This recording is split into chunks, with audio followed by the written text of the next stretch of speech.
Okay, because Mr. Moore hit the wrong button, here are the rest of the answers. So, here we go. In this case, I have 6/4 times x. The multiplicative inverse of 6/4 is, let me switch colors on you, 4/6. But if I do it to one side, I must multiply the other one by 4/6. Now, anytime I have a whole number times a fraction, I can take the whole number and put it over 1. 7 times 4, 28. 1 times 6, 6. How many times does 6 go into 28? 4 times, with 4 left over, 4/6. So I have 4 2/3. There we go.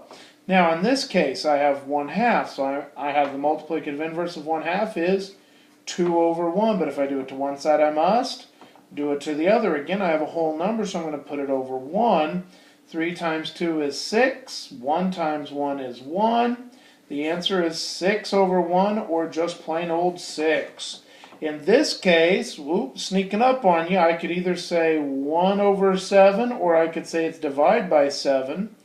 So either case, I'm going to multiply by 7 or multiply by 7/1. If I do that to one side, I do it to the other. Those cancel out. I'm left with x equals, now 1 times 7 is 7. 3 times 1 is 3. 7/3. How many times 3 go into 7? Goes in twice with 1 left over, so 2 1/3. In this case, multiply by -2 on this side, multiply by -2 on this side. I get x equals, those go away, and I have -2/5. Now again, I could say times -2 or -2/1, because that's the reverse of 1/2. Now, so we take this multiplicative inverse. You'll notice we're going to go the other way because x happens to be over here. So multiply by, instead of 1/3, 3/1. 3/1. So I have cancel, cancel, cancel, cancel x, and I end up with 18/7. Well, how many times does 7 go into 18? It goes twice, with 4/7 left over. All right, let's go up and let's do a few decimals, because remember, decimals are just as rational as the fractions.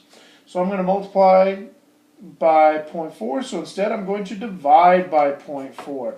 Now, for those of you that have a little bit more trouble with your decimals, you can go to the calculator. In this case,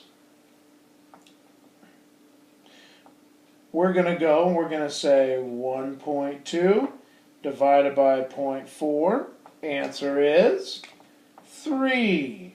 3 equals x, so x equals 3. Remember, if 3 equals x, x equals 3, they can be turned around the equal sign because they're equal. In this case, I have times, now it's -0.3, so I'm going to divide by -0.3 both sides. And I say 2.7 divide by -0.3. Answer is -9. X equals -9. Okay, finally, we have -0.42, and we're going to divide it by 0.7. So divide by 0.7, the answer is -0.6. So our answer can also be a decimal. So there you go, multiplying and dividing with rationals. So from there, take that and get the quiz done.